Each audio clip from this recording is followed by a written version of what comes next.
আসসালামু আলাইকুম dear viewers, আপনারা যারা ইউটিউবিং করতে চান কিংবা অলরেডি ইউটিউবিং শুরু করেছেন তাদের জন্য আজকের ভিডিওটা অত্যন্ত গুরুত্বপূর্ণ। কেননা ইউটিউবে যদি আপনারা সঠিকভাবে ভিডিও আপলোড দিতে না পারেন তাহলে কিন্তু আপনারা সঠিকভাবে রিচ পাবেন না, এবং সঠিকভাবে রিচ না পেলে কিন্তু আপনার ভিডিওতে ভিউজ আসবে না। আজকের এই ভিডিওতে আমরা শেখার চেষ্টা করব যে কিভাবে ইউটিউবে সঠিক নিয়মে এবং খুব সহজেই ভিডিও আপলোড দেওয়া যায়। আপনারা হয়তো নাম শুনেছেন অলরেডি যে ভিডিও আপলোড করার সময় কিন্তু এসইও করতে হয়।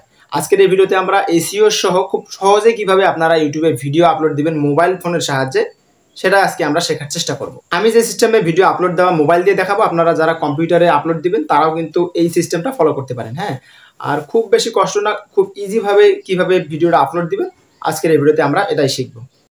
প্রথমে আপনারা আপনাদের ফোনের গুগল ক্রোম ব্রাউজারে চলে যাবেন। সার্চ বক্সে লিখবেন studio.youtube.com, ঠিক আছে? studio.youtube.com লিখে সার্চ করে দিবেন। সার্চ করে দেওয়ার পর কিন্তু আপনাদের সামনে একদম আপনাদের যে চ্যানেলের ইন্টারফেসটা আছে সেটা কিন্তু চলে আসবে। হ্যাঁ, তার আগে আপনারা একটা যে কাজ করবেন সেটা হচ্ছে যে আপনারা ওই যে আপনাদের যে যদি ফোনে ওয়াইটি স্টুডিওটা থেকে থাকে, দেখেন আমি আপনাকে দেখাই, এই যে ওয়াইটি স্টুডিও, এই অর্থাৎ ইউটিউব স্টুডিওটা যদি থেকে থাকে এটাকে আপনারা আনইনস্টল করে দিবেন। কেননা এটা আপনাদের ব্রাউজিংয়ের ক্ষেত্রে যখন ব্রাউজিং করতে গেলে এটা আপনার অটোমেটিক্যালি ওয়াইটি স্টুডিওতে নিয়ে আসতে পারে। এই জন্য আপনারা প্রথমে এটাকে আনইনস্টল করে দিবেন। আনইনস্টল করে দেওয়ার পর যখন আপনারা YTstudio.youtube.com লিখে সার্চ করে দিবেন আপনাদের সামনে কিন্তু এরকম একটা ইন্টারফেস চলে আসবে। হ্যাঁ, এরপর আপনারা যে কাজটা করবেন, এরকম ইন্টারফেস চলে আসার পর উপরের দিকে একটা আপনারা 3 ডট দেখতে পারবেন। এই যে 3 ডট দেখতে পাচ্ছেন, এই 3 ডটের এখানে আপনারা ক্লিক দিবেন। ক্লিক দেওয়ার সাথে সাথে নিচের দিকে আপনারা এই যে অ্যাড হোম স্ক্রিন দেখতে পাচ্ছেন, ঠিক আছে? অ্যাড টু হোম স্ক্রিন নামে একটা অপশন আছে, সেটা আমি আপনাদেরকে ইন্ডিকেট করে দেখিয়ে দিচ্ছি। এই যে অ্যাড টু হোম স্ক্রিন আছে, এই লেখাটার উপর আপনারা ক্লিক করে দিবেন। এটার উপর ক্লিক করে দিয়ে এখানে একটা আপনার যে কোনো নাম দিয়ে দিতে পারেন। আমি একটা নাম দিয়ে দিচ্ছি আপনাদেরকে দেখানোর জন্য। ধরেন যে চ্যানেল 2 লিখে অ্যাড করে দিলাম। অ্যাড করে দিয়ে আবার অ্যাডের উপর ক্লিক করে দিলাম। এরপর আমরা এখান থেকে বের হয়ে যাব, ঠিক আছে? আমরা এই অপশনটা করে রাখবেন। এরপর দেখতে পাচ্ছেন যে আমার এখানে কিন্তু একটা অ্যাপসের মতো আইকন চলে এসেছে, এই যে চ্যানেল 2। এরপর থেকে আমাকে কিন্তু আর আলাদাভাবে ডেস্কটপ মোডে যেতে হবে না, কিংবা ক্রোম ব্রাউজারে গিয়ে আমার চ্যানেলের নাম সার্চ দিতে হবে না, ওয়াইটি স্টুডিওকে সার্চ দিতে হবে না। সরাসরি এখানে ক্লিক দিলে কিন্তু আমরা এখানে চলে আসবে এবং এটা কিন্তু ডেস্কটপ মোডে অলরেডি চলে আসবে। আপনাদের যদি এটা কোনো কারণে ডেস্কটপ মোড না থাকে সেক্ষেত্রে যে কাজটা করবেন, এই 3 ডটের উপর ক্লিক করে, হ্যাঁ, আপনাদের যদি এরকম না আসে, এই যে নিচের দিকে যে দেখতে পাচ্ছেন ডেস্কটপ মোডটা অন করা আছে, এই ডেস্কটপ মোডটাকে আপনারা কিন্তু অন করে দেবেন যদি এরকম ইন্টারফেস না আসে। তো যাই হোক, এরকম ইন্টারফেস যখন চলে আসবে, হ্যাঁ, তখন আপনারা এটাকে কি করবেন, এই উপরের দিকে দেখতে পাচ্ছেন যে একটা আপলোড অপশন কিন্তু আছে। আমি আপনাদেরকে সবগুলো ইন্ডিকেট করে দেখিয়ে দিচ্ছি। এই যে আপলোড অপশনটা আছে এটার উপর আপনারা ক্লিক করে দেবেন, যে তীর চিহ্নের মতো। এটার উপর ক্লিক করে দেওয়ার পর আপনাদের সামনে এরকম একটা ইন্টারফেস আসবে। তখন সিলেক্ট ফাইলের উপর ক্লিক করে দিবেন। এরপর সিলেক্ট ফটো অ্যান্ড ভিডিওস 2 নম্বর অপশনের উপর ক্লিক করে দিয়ে গ্যালারি থেকে যে ভিডিওটা আপনি আপলোড দিতে চাচ্ছেন সেই ভিডিওটা এখান থেকে আপলোড দিবেন। আমি আপনাকে একটা ভিডিও আপলোড দিয়ে দেখাচ্ছি। ধরেন এই ভিডিওটা আপলোড দেবো, দেওয়ার পর সিলেক্ট করে দিলাম ওটাকে। এরকম ইন্টারফেস আসবে। এখন আমরা কি কাজটা করব, প্রথমে আমরা ভিডিওর যে আপনার টাইটেলটা আছে সেটা এখানে দিতে হবে। এই ভিডিওটা হচ্ছে যে কীভাবে থাম্বনেল এডিট করতে হয়, ঠিক আছে, পিক্সেল ল্যাবের সাহায্যে। এখন আমি এটাকে লিখবো how to edit thumbnail by pixel lab. হ্যাঁ, এই যে এটা আমি লিখলাম। এরপর আমরা বাংলায় লিখবো কি, যে কিভাবে থাম্বনেল বানাবো। এই যে লেখার পর আমরা কি করব, এই টেক্সটটাকে কপি করে নেব। এটা কিন্তু এসইওর কাজ, আপনারা একটু গুরুত্বপূর্ণ সহকারে দেখুন। হ্যাঁ, এই যে এটাকে আমরা কপি করে নিলাম। টেক্সটটাকে নেওয়ার পর আমরা আবার চলে যাব গুগল সার্চ বক্স আছে, গুগল সার্চ বক্সে এসে আমরা এখানে সার্চ করব ট্যাগ জেনারেটর লিখে, TAGGENE লিখলে যে ট্যাগ জেনারেটর নামে অপশনটার উপর ক্লিক করে দিয়ে এখানে দেখতে পারবো অনেকগুলো ওয়েবসাইট আসবে। আমরা প্রথমবার ওয়েবসাইটে আমরা ক্লিক করে দেব।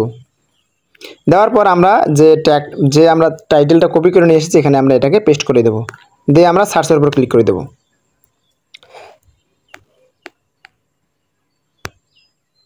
সার্চের উপর ক্লিক করে দেওয়ার পর দেখতে পাচ্ছেন এখানে কিন্তু অসংখ্য ট্যাগ কিন্তু চলে এসেছে। দেখেন, how to edit FF thumbnail, how to create a thumbnail in pixel lab, এখানে অনেকগুলো কিন্তু আপনাদেরকে ট্যাগ দিয়েছে আমরা এটাকে কপি করে নেব। কপি করে নিয়ে এসে আমরা এই ডেসক্রিপশন বক্সে কিন্তু এটাকে আমরা কপি করে পেস্ট করে দেবো। ঠিক আছে, যেহেতু আমাদের ট্যাগগুলো এখানে দিয়ে দেওয়ার পর আমরা এখানে যে কাজটা করব, প্রথমের দিকে আমরা ডেসক্রিপশন আগে ইয়াটা দেবো, কপি যে আমরা টাইটেলটা দিয়েছি সেই টাইটেলটা একদম হুবহু কপি করে এখানে বসিয়ে দেবো প্রথমের দিকে। এরপর আমরা ট্যাগগুলো নিচের দিকে দেবো, দিয়ে আপনারা এখানে 2-3টা হ্যাশট্যাগ দিতে পারেন, এই ভিডিও রিলেটেড 2-3টা হ্যাশট্যাগ দিবেন। যেমন মনে করেন যে এটা যেহেতু পিক্সেল ল্যাবের আমার একটা ভিডিও, আমি দিচ্ছি পিক্সেল ল্যাব টিউটোরিয়াল।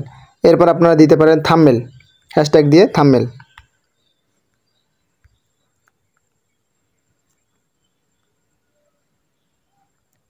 থাম্বনেল দিয়ে দিলাম। এরকম আপনারা 2-3টা হ্যাশট্যাগও দিয়ে দেবেন। এরপর আপনারা আপলোড ফাইল দেখতে পাচ্ছেন, আপলোড ফাইলের উপর ক্লিক করে দিবেন। এটার উপর ক্লিক করে দেওয়ার পর যে একটা আসবে, আপনার যে ভিডিওর জন্য যে থাম্বনেল তৈরি করেছেন সেই থাম্বনেলটা দিয়ে দিবেন। এখানে দেখছেন আপলোড হচ্ছে। এরপর শো মোর নামে যে অপশনটা আছে এটার উপর ক্লিক করে দিবেন।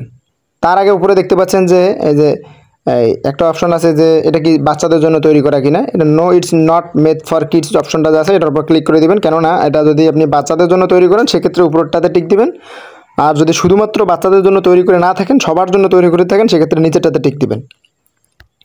শো মোর অপশনের উপর ক্লিক করার পর নিচের দিকে আর বাকি যে অপশনগুলো আছে এগুলোতে আর আপনাকে কোনোগুলোতে হাত দিতে হবে না। যদি ওসব সেটিংগুলো আপনি বোঝেন সেক্ষেত্রে আপনারা চেঞ্জ করতে পারেন।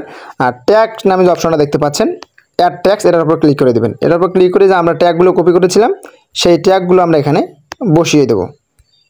দেখতে পাচ্ছেন ট্যাগগুলো কিন্তু একদম আমি বসিয়ে দিলাম, আমাকে কিন্তু কষ্ট করে আর ট্যাগ লিখতে হলো না। এরপর নিচের দিকে এসে আর কোনো অপশন নেই, একদম ডিরেক্ট এই যে নেক্সট অপশন আছে ডান দিকে নিচে একদম, এই নেক্সট অপশনের উপর আপনারা ক্লিক করে দেবেন। দেওয়ার পর এখানে দেখতে পাচ্ছেন যে এই যে ডিটেলসের উপরে কিন্তু একটা কি জানি ঘোলা দেখাচ্ছে, তার মানে আমার ট্যাগগুলো সম্ভবত বেশি দেওয়া হয়ে গিয়েছে। এখন ট্যাগ কিছুটা মুছতে হবে, যেহেতু ট্যাগ ওখানে 500-র বেশি ধরবে না, যে কোনো একটা ট্যাগ মুছে দিলাম। এরপর আবারও নেক্সটে ক্লিক করে দিলাম। এরপর দেখতে পাচ্ছেন যে এখানে কিন্তু অ্যাড অ্যান ইন স্ক্রিন বলতেছে, মানে ভিডিওর শেষে একটা ইন স্ক্রিন যুক্ত করতে হবে। এই জন্য আমরা এখানে ক্লিক করে আমরা একটা ভিডিও এবং একটা সাবস্ক্রাইবের লোগো রাখবো আমাদের ভিডিওর শেষে, যে এই জন্য এখান থেকে যে কোনো একটা আপনাদের মন মতো এখান থেকে সিলেক্ট করে নেবেন। আমি উপরেরটাই সিলেক্ট করে নিলাম। এরপর আবার সেভের উপর ক্লিক করে দেবো। এরপর আমাদেরকে অ্যাড কার্ডস যুক্ত করতে হবে, অর্থাৎ ভিডিওর মাঝখানে কিন্তু একটা আই বাটন চলে আসে, সেজন্য আমরা এই যে অ্যাড কার্ডস নামে যে অপশনটা দেখতে পাচ্ছেন এটার উপরেই এখানে অ্যাডের উপর ক্লিক করে দেবো। দেওয়ার পর এখান থেকে ভিডিও নামে অপশন আছে, ভিডিওর উপর ক্লিক করে দেবো। দিয়ে এখান থেকে আপনার মন মতো একটা ভিডিও এখান থেকে সিলেক্ট করে নেবেন।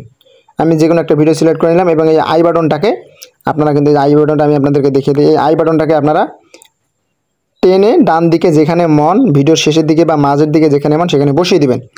এরপর সেভের উপর ক্লিক করে দিবেন। সেভের উপর ক্লিক দেওয়ার পর নিচের দিকে দেখতে পাচ্ছেন যে নেক্সট নামে অপশন আছে, এই নেক্সটের উপর ক্লিক করে দিবেন 2বার। এরপর এখানে আছে পাবলিক, আনলিস্টেড, প্রাইভেট। এই ভিডিওটাকে যদি আপনি সাথে সাথে পাবলিশ করতে চান সেক্ষেত্রে আপনারা এই পাবলিকের উপর ক্লিক করে নিচের দিকে পাবলিশ অপশন দেখতে পাচ্ছেন, এই পাবলিশের উপর আপনারা ক্লিক করে দেবেন। তাহলে কিন্তু আপনার ভিডিওটা আপলোড হয়ে যাবে। হ্যাঁ, আমি যেহেতু এটাকে পাবলিক করতে চাচ্ছি না, এই জন্য আমি আপনাদেরকে পাবলিশ করে দেখালাম না। আপনারা যারা পাবলিশ করতে চান তারা পাবলিশ করে দেবেন, এবং যারা চান যে একটা দিনের নির্দিষ্ট সময়ে ভিডিওটা আপলোড করতে, সেক্ষেত্রে আপনারা নিচের দিকে আনলিস্টেড অপশন আছে, এখানে ক্লিক দিয়ে সেখান থেকে আপনারা টাইম একটা সিলেক্ট করে দিবেন। হ্যাঁ, আর ভিডিও সাধারণত আপলোড করলে প্রতিদিন নির্দিষ্ট একটা টাইমে আপলোড করবেন, হতে পারে সেটা সকালে কিংবা বিকালে অথবা রাতে। প্রতিদিন একই টাইমে ভিডিও আপলোড দেওয়ার চেষ্টা করবেন, সেক্ষেত্রে আপনারা ভিডিওর রিচ পাওয়ার সম্ভাবনা একটু বেশি থাকবে। তো আশা করি ইনশাআল্লাহ বিষয়গুলো বুঝতে পেরেছেন। আরও যদি বিস্তারিত কোনো কিছু জানার থেকে থাকে বা বুঝতে কোথাও কষ্ট হয়ে থাকে অবশ্যই কমেন্ট করে জানাবেন, আমি আপনাদেরকে পার্সোনালি বুঝিয়ে দেওয়ার চেষ্টা করবো ইনশাআল্লাহ।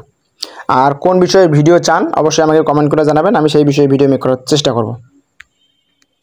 তো ডিয়ার ভিউয়ার্স, ভিডিওটা দেখে যদি আপনার উপকার হয়ে থাকে তাহলে অবশ্যই ভিডিওতে একটি লাইক, কমেন্ট এবং চ্যানেলটিকে সাবস্ক্রাইব অথবা পেজটিকে ফলো করে সাথেই থাকবেন। দেখা হচ্ছে নতুন কোনো ভিডিওতে, ততক্ষণ পর্যন্ত ভালো থাকুন, সুস্থ থাকুন, রহিদুল এন্টারপ্রাইজের সাথেই থাকুন। আসসালামু আলাইকুম।